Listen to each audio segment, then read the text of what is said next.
Hi everyone. So let's go to the agenda. I don't have anything to report, so I guess we can start with your point two, Darren. Okay, yeah. So I was wondering about including Xamarin. Steve, I agree with your feedback. I'm not sure if you want to voice over yours. Yeah, so basically what I said was that yeah, it's good to have Xamarin, but like it's a really complex set of platform, Xamarin, or however you pronounce it, because I've heard like 10 different pronunciations of that word. Um, so since we just have one customer, I would not bother with it for now. Just add it to the backlog, and every time someone says, I want support for this, point up to the issue to upvote it. And then like when we have like capacity and like probably some time to look at it, we can add it. Yeah, and the closed So, yeah. beta doesn't seem to have like a representative enough sample of customers, so probably for a later stage would make more sense. Yeah, in terms of time, I haven't actually timed it, but I would say like to the point, from provisioning, issuing the command to being able to log in, I would say like 30 seconds currently. That's actually not bad. Yeah. Is there any way I can test that myself? I don't want to have you do it. Can I just run the commands myself just to test it and delete the VM? Yeah, sure. I don't know how much you're familiar with the Orca I commands. only ran the command like one time, like months ago. Mm.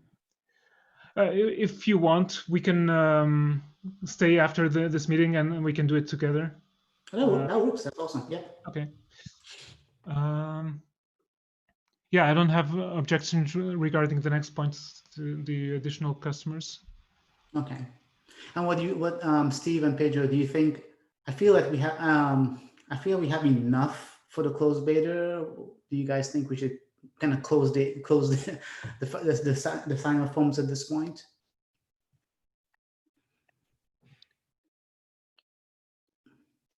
I mean, sorry, go ahead. No, go ahead.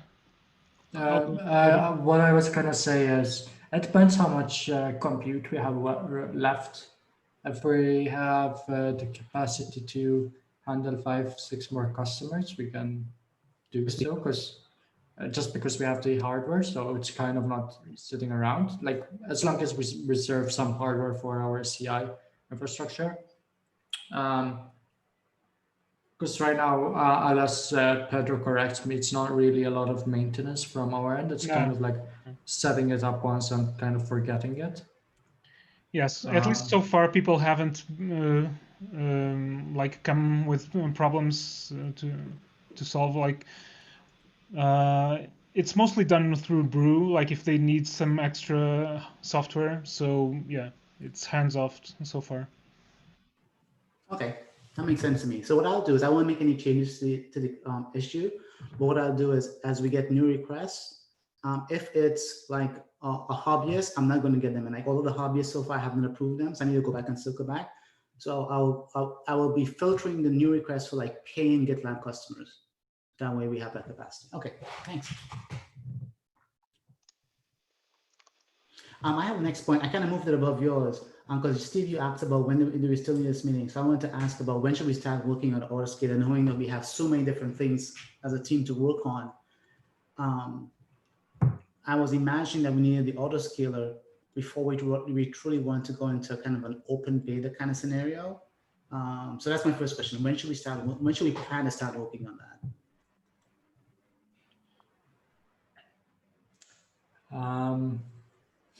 That's a really hard question to answer. I would say that is, in the sense, it's up to you. In the sense, for a few metrics, like when do we want the open beta to be released? That's what I could do. Yeah. Hold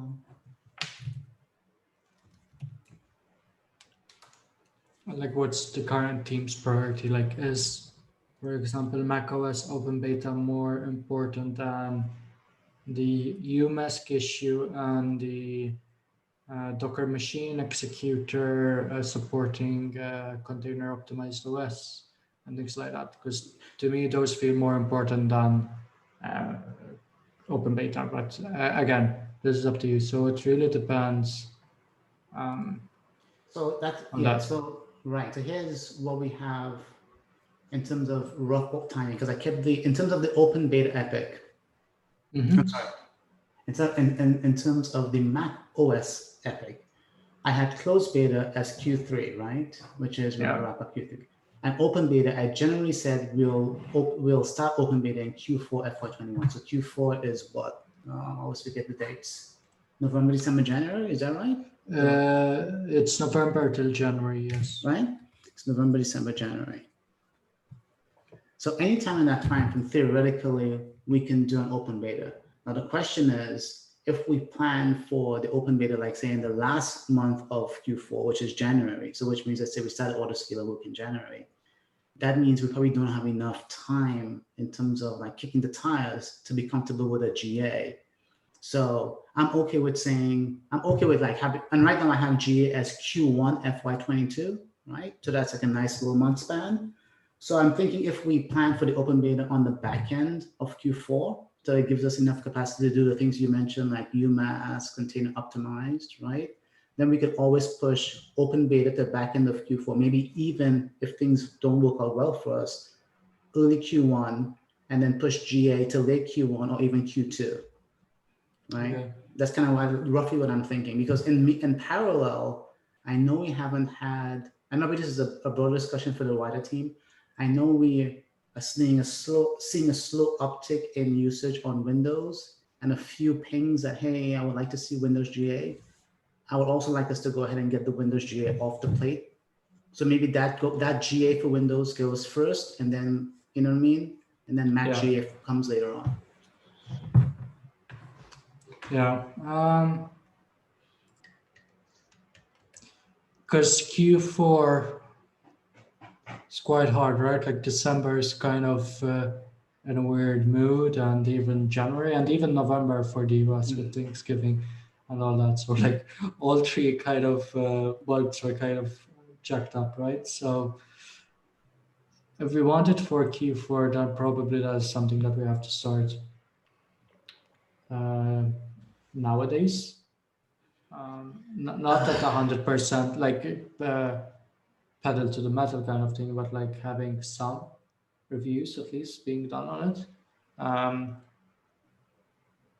Because we also need, like for open beta, we want the infrastructure team to handle the deployment, all the work they need to do, right? Right. So maybe if we're gonna plan for Q4, maybe Darren, an action point for you is to re-involve the infrastructure team and see if they have capacity for this in Q4. Just because we are going to rely on them to deploy the runner managers on the Kubernetes cluster and so on and so forth, right? So we would need their help to handle all that stuff. Unless we want to do it, like I'm more than happy to do it ourselves, but yeah. Okay. But then to your point, and then to your, I will do that. And then to your question, if we were just kind of trying to be very, very focused in terms of our prioritization, right? I agree with you. What you said earlier in terms of priorities is what I sent to Elliot. So for example, the allow user hem chart change, then UMass, the container optimized thing. Those three things have to get done. And there's one or two new escalations in terms of bugs. And then we still have sticky runners and variable inside of a variable. Yeah, so exactly. There's a lot of things. If you're just saying, hey, we have no capacity to kind of do things in parallel, that's kind of how, unfortunately, it would have to flow. I'd have to put this, even though we are burning cash with Mac Stadium, those other things just have to get done ahead of this. Yeah. So yeah. So I think we can postpone the meeting to your and if you want to go to your next agenda item. Yeah, I mean, it's just like an idea, like since we don't really have a lot of updates recently, but yeah, I'm more than happy to keep it if we want to. I think we can always kick the meeting back off again when we kind of start up the engine around the Autoscaler and involving infra and that kind of kind of a intense work kind of traction again. I agree. Awesome. So just to make sure I'm clear regarding the autoscaler work, are we gonna start working on it soon, or is it something that we're gonna postpone for now, or like how are we gonna do? Okay, so I want to leave it up to, I'll discuss with Elliot, make sure he's on the same page. I want to leave it up to you, but if it comes down to, like for example, I know you, Steve, you're doing the requirements gathering on next-gen autoscaling, right? So you're going to be kind of busy with that. Here, let me just present. I'll just drop it in the thing. This is what I shared with Elliot last week. I can't get 6. No, I just dump it in. Is it coming? Again. Okay. Sorry, just kind of copy this pasted from Visual Studio there. So this is what I was pinging Elliot last week Thursday, just brainstorming, right? Keeping things simple, right? So initially I was thinking 13.6 will knock out UMask. I'm not sure if that's still true. So I was actually thinking about flipping allow user in a 13.6 because Elliot was thinking that we could potentially do that first, right? Yes, George is gonna start working on it tomorrow. I have a handover meeting with him, and like it seems to be pretty straightforward so far. Looking at the POC, so allow user should be doable in 13.6. Right. So here's how I was sort of kind of thinking through this, right? Like 13.6 allow users like the big thing that we have on the document. 13.7 UMass. So I don't know, and I don't want to speak for you, for the engineering team, knowing that we might want to try to wrap up UMass by 13.7, does that mean someone has to start like hacking on it now, right? To actually get it done by 13.7. Yeah, last time I talked with Elliot, because Aaron picked up some work of it, but now Aaron is going to go on parental leave for 2 months or so. So Thomas might end up picking that up, but we'll see. Right. And so, and by the way, let me just, okay. So then I said for 13.8 and 13.9, I am forecasting that we're not trying to deliver any major new features, right? So basically giving us flexibility in 13.8 and 13.9, like, hey, we might have a customer escalation, which we already have on a couple of bugs, right? Yeah. The other thing you mentioned, I forget which one at the beginning of the call. That's kind of what I was thinking. Now, 14.0, I got a little bit aggressive on Thursday, right? Where I said, okay, maybe in 14.0, if we had that capacity in 38, 39, we could potentially get the sticky runners. I think that's kind of like pie in the sky. I don't think we can deliver sticky runner by 14. It's probably more like a 14. So that's kind of what I was kind of thinking. And so this is kind of what I'm sharing with Elliot in terms of him trying to understand how to sequence things in. So to your point, it really depends on, okay, the person that's doing allow user, do they have capacity to start the loop on Autoscaler, and should they? But I was trying to be very, how should I say it? Not pessimistic, conservative in forecasting what we deliver in terms of new features to give us the flexibility. Yeah. So, but I think now that 14.0, having Windows runners GA in 14.0 is a little bit too ambitious.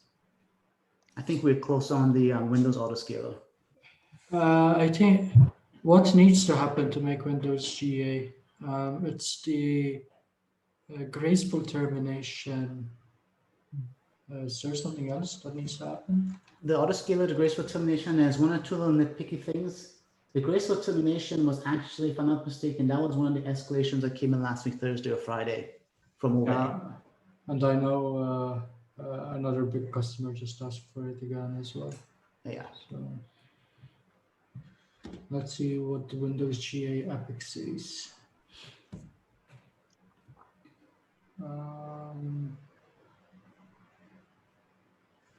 Oh, we do have a lot of issues assigned to it.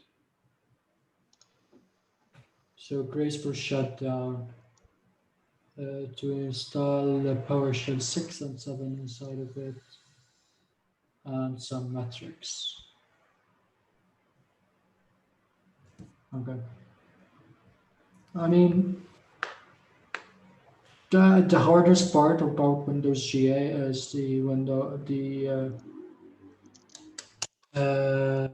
graceful shutdown and the Windows updates. There's the updates, that's right. Yeah, because right now that is something that is done manually. We just need to create some kind of script to automatically update Windows. So yeah. I'm not sure. It doesn't seem to be here, but we don't want a set of idle machines on Windows for the GA to consider it GA. We do or don't? We don't. Hmm. I know that is something we discussed, but I don't see it in the epic, so I'm not sure if it's just an oversight or something like that. Yeah, I can't recall the conversation on that one, so we may need to dust that off a bit. Okay. So anyway, that's to wrap up the call today. This was my initial brainstorm. I'm going to review this with Elliot in our one-on-one tomorrow, and then I was going to suggest him that maybe in our Monday team meeting, we kind of review this and get everybody to kind of like be on the same page with, hey, does this make sense? And then we need to adjust stuff. And again, I was kind of like brainstorming this in a way to give us flexibility to handle, which I know will happen, the escalations on certain bugs. So we have so many bugs with customer labels already on them. It's all bugs. We know we're going to get escalations on those and get to those as well. And it would be nice to kind of finish off the Kubernetes attach execution as well. Yes. I know Georgie has been kind of working on it on the side, not on the side, like from time to time when he has time. But like it would be nice to kind of call it a project done. Yeah, and that scenario, because that would help adoption on the Kubernetes executor as well. Oh yeah, it doesn't even have the Red Hat stuff that we have to clean up from Chris Timberlake, which I completely forgot about. Yeah. So anyway, so yeah. Yeah. Basically, so yeah. Again, it depends on the priorities. If it's macOS or OpenShift runners or OpenShift and things like that. I know if you're asking me right now if what the business will say, well, I guess OpenShift would have to go first because the sales reps are saying they've got over 60 million in opportunities attached to the OpenShift stuff. So we gotta go with that. Yeah. So yeah, for us, just give us a green light and we'll go ahead with the Autoscaler, but we'll have to look at what the other teams are. And so yeah, exactly. So I'll review this with Elliot on one Monday, and I will ask him. Let's talk about it as a team on next Monday, and slide it all the way up. So it's great. I'll stay on the call with Pedro then. Bye, Steve. See you. Okay. See you. Okay, let me stop the recording.